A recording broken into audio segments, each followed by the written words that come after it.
Ah, salut YouTube, vous allez bien? Et ben aujourd'hui on va voir l'expression « aller à Canossa ».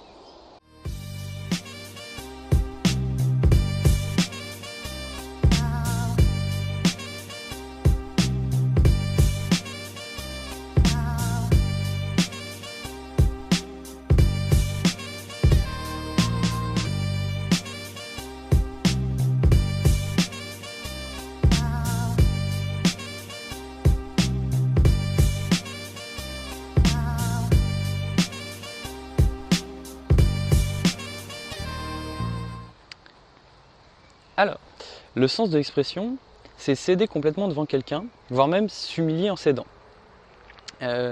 Ici, Canossa, c'est une petite ville italienne entre Parme et Modène, qui est connue pour avoir été l'un des points culminants de ce qu'on a appelé la querelle des investitures.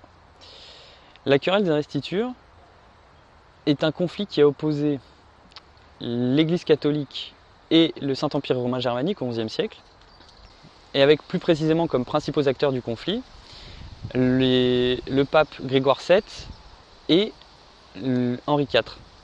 Pas le nôtre, celui du Saint-Empire romain germanique. Oui, je sais, ils ont le même nom. Le pape Grégoire VII, anciennement connu sous le nom du moine Hildebrand, était, avant sa nomination par le conclave, un conseiller influent des papes.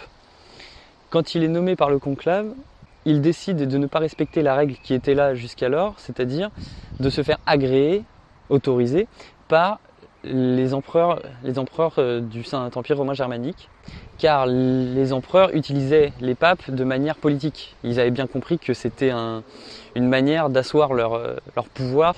Et donc, quand il est nommé, il décide de prendre le trône papal sans même avoir l'autorisation de l'empereur. Et ce qui fait que c'est le début de la discorde entre ces deux-là, Grégoire VII et Henri IV, qui va se continuer quand même bien après. Et là arrive la querelle des investitures proprement dite. La querelle des investitures, c'est que à la même époque, les évêques étaient nommés pareil par l'empereur. Et Grégoire VII, en voulant affirmer son pouvoir, décide que les évêques seront nommés par l'Église. Et en faisant cela, il savait que ça allait déclarer une guerre ouverte vis-à-vis de l'empereur, donc il en profite pour excommunier des proches de Henri IV. Henri IV, apprenant cela, décide que trop c'est trop, et convoque un synode d'évêques. Un synode, c'est comme un concile, c'est une réunion catholique, quoi. Et ce synode décide d'émettre le pape de ses fonctions. Mais la réponse de Grégoire VII à tout ceci a été d'excommunier le peuple allemand. Faisant face à cette réponse, Henri IV ne sait pas trop quoi faire. De plus, cela fait que ses sujets sont morts de peur parce qu'ils seront donc voués aux affres de l'enfer.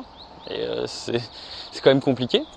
Donc les sujets pressant Henri IV de revenir sur sa parole et de retourner vers le pape, Henri IV décide donc d'aller voir le pape à Canossa, car il avait été informé que celui-ci résidait chez une amie à Canossa même, cette amie qui s'appelle Mathilde de Toscane. Et pour accéder au pape, il devra s'humilier publiquement en restant 3 jours pieds nus dans la neige en plein mois de janvier pour que le pape lève l'excommunication et fasse qu'il puisse reprendre son pouvoir. Suite à ça, Henri IV, reprenant du pouvoir, reprendra la querelle au début et continuera. Et cette querelle ne sera soldée que 50 ans plus tard, mais c'est une autre histoire.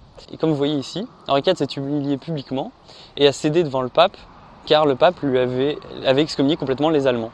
Cette expression a été utilisée la première fois en 1872 par Bismarck, suite à une brouille entre le Vatican et l'Allemagne, qui était un peu un revival de la querelle des investitures, parce que le pape Pie IX disait de Bismarck que celui-ci était trop laïque, voire même laïcard.